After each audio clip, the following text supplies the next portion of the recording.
कि मासा घटे न तिल बधे, किसी भी साधना से आपके प्रारब्ध के अंदर, आपकी किस्मत में जो लिखे हुए आपके संस्कार हैं, जो आपके ऊपर कष्ट आने हैं, मृत्यु होनी है, वो बदल नहीं सकते।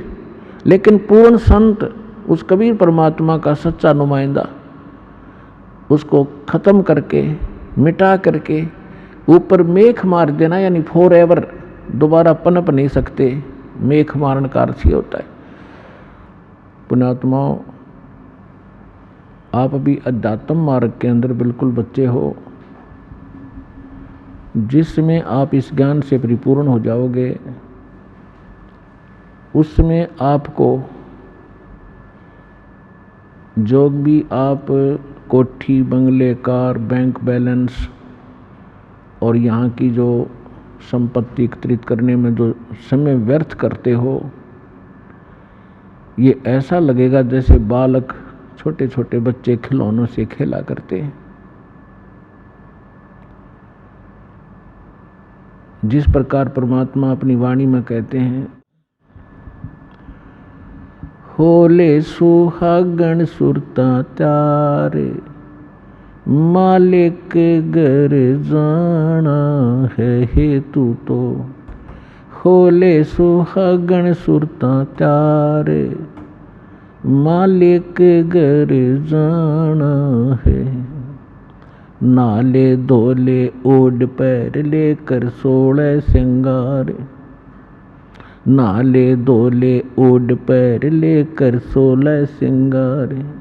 आज नहीं तय तड़के परसों आवेंगे तेरे लड़ियार, मालिक घर जाना है हेतु तो। होले सुहागण सुरता त्यारे, मालिक घर जाना है। तेरे साथ किए कितनी जाली, तू क्यों लारी वारे। तेरे साथ की कितनी जाली, तू क्यों लारी वारे। ये गुड़िया खेलत जन्म गंवाया, लाया है नहीं बेचारे, मालिक घर जाना है हेतु तो। होले सुहागण सुरता त्यारे, मालिक घर जाना है हेतु तो। होले सुहागण सुरता त्यारे।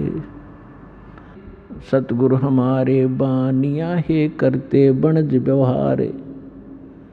सतगुरु हमारे बानिया है करते बनज व्यवहार। बिन डांडी बिन पालड़े है, तोले दिया संसारे, मालिक घर जाना है हेतु तो। होले सुहागण सुरता त्यारे, मालिक घर जाना है। अब परमात्मा आत्मा को जगा रहे हैं कि सुहागन आत्मा वो होती है जिसका विवाह हो जाता है, नाता जुड़ जाता है, जिसकी सगाई हो जाती है, मंगनी हो जाती है, और जिनका रिश्ता हो जाता है, मंगनी हो जाती है, सगाई हो जाती है, वही अपने पति के घर जाती है। और जब तक लड़की कुंवारी है वो पति के घर नहीं जा सकती। तो कहने का भाव ये है कि जिनको उपदेश प्राप्त हो गया है वो सुहागन आत्मा होगी, परमात्मा से जुड़ गए वो। अब अपने जैसे यहाँ रिवाज बनी हुई थी उसी आधार से परमात्मा ने ज्ञान दिया है कि जो लड़की अधिक दहेज लेकर जाती थी तो सास ससुर को अच्छी लगती थी। यहाँ की वैसे रीति ये गलत है, लेकिन फिर भी उसके आधार से ज्ञान समझाने के लिए परमात्मा ने बताया है। तो इसी प्रकार परमात्मा कहते हैं कि नाले धोले ओढ़ पैर लेकर 16 श्रृंगार, और दुल्हन को अच्छी तरह श्रृंगार कर भेजा करते थे, हर तरह से उसको आभूषण पहनाते थे ताकि उसकी छवि कुछ निखर जाए। तो परमात्मा कहते हैं आत्मा के जो गहने हैं, आभूषण हैं, ये वो नहीं है जो यहाँ के बनावटी होते हैं। शील, संतोष, विवेक, अक्षमा, दया, सुमरण, भक्ति, दान, साधु सेवा, विनम्रता, ये गहने होते हैं सब एक आत्मा के। कहते हैं ये सभी आभूषण ग्रहण कर, और आज नहीं तो कल मृत्यु होगी, तुझे जाना होगा। फिर बताते हैं कि तेरे साथ की कितनी जाली, जिन महापुरुषों का मोक्ष हुआ, जिन्होंने जिस सत्र की साधना की वही क्योंकि इस कबीर परमात्मा के ज्ञान से तो उस समय कोई परिचित थे नहीं कि कौन कौन मुक्त हुए, ना वो विश्वास मानते थे कि सचमुच ये मुक्त हुए हैं।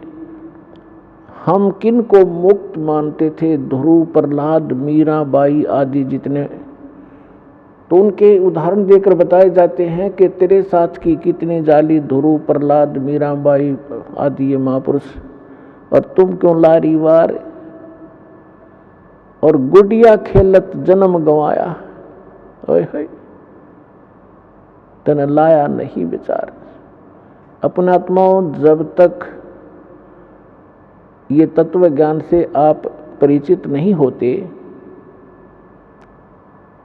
तब तक आपको यहाँ की कोठी, यहाँ के बैंक बैलेंस, बढ़िया गाड़ी, गांव में प्रभुता और खूब आदरमान हो, ये बहुत अच्छे लगते हैं।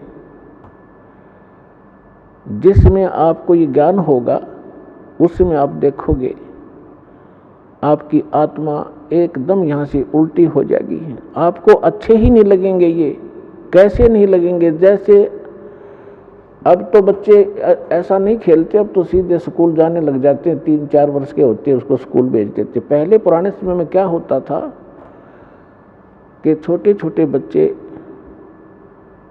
खेलते ही रहते थे।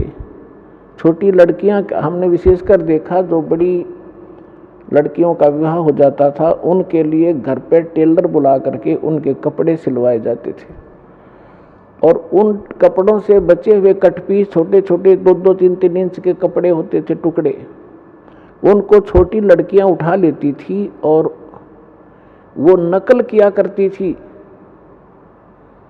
क्या नकल करती थी कि जैसे पहले क्या करते थे, हमने देखा हमारे विशेषकर ये रीति थी कि लड़की जब अपनी ससुराल जाती थी उससे पहले उसका दूसरचार करते थे, दहेज। उसमें कहते थे 30 कपड़े, सूट, तिल बोला करते, आगे वालों की यानी आगे ससुराल वालों में किसी सासू की, नंद की, पीतस की, तायस की, दादस की, ऐसे, और फिर वो आगे वालों की, और 20 लड़की की, वो अलग अलग कपड़े रखे जाते थे। तो वो लड़की छोटी सी क्या करती थी, उन छोटे छोटे टुकड़ों को इकट्ठा करके और ऐसे ही अलग अलग रख लेती थी कि ये 30 आगे वालों की, ससुराल वालियाँ की, और ये 30 अरे गुड्डा बनाती है, गुडिया बनाती, उनका ब्याह करती, उनके साथ खेला करती थी। और उस जो उसने रखे हुए थे ना छोटे छोटे जितने टुकड़े, जिनको वो सूट मान कर रखे हुए थी, उनमें से कोई दूसरी बहन या भाई निकाल लेता 1-2 उस टुकड़े को, तो इतना बुरी तरह रोया करती, पैर पीटा करती, हाय मेरी तिल उठा ली, मेरा सूट उठा लिया। जब उससे पूछा करते थे कहाँ से उठा लिया, कि ये 40 थे, आज इसमें 2 घट गए वो टुकड़े। और जब वो बेटी युवा हो जाती है, उसका विवाह होता है, तो फिर उसको पता चलता है, जब युवा हो जाती है उसको ओरिजिनल सूट का पता लगता है, ओरिजिनल दुल्हा और दुल्हन का पता लग जाता है। तो फिर उसको कहे कि ले आजा खेल ले, इनके साथ वो कभी नहीं खेल सकती। तो पुण्यात्माओं, आज जो आप यहाँ की संपत्ति, कोठी, कार, बंगला बनाने में अपना जीवन नाश कर रहे हो, ये गुडिया वाला खेल खेल रहे हो। और जिस समय आपकी ये मैच्योर हो जाएगी, आपकी बुद्धि, आपके विचार परमात्मा के अध्यात्म ज्ञान से, फिर आपको कोई कहेगा ना ये कोठी बना ले, बंगला बना ले, आज एक प्लाट दिवाऊँ, न्योगा बस भाई, अब तो सतलोक में प्लाट खरीद देंगे, यहाँ तो बतेरे खरीद लिए। कहते कोट जन्म तन भर मत होगे, कुछ ना हाथ लगा रे, कुकर सुकर खरबया बोरे, कौवा हंस बुगारे, कोटि जन्म तू राजा की, न्या मिटी न मन की आशा। भिक्षुक हो के दर दर घूम्या, मिला न निर्गुण रासा।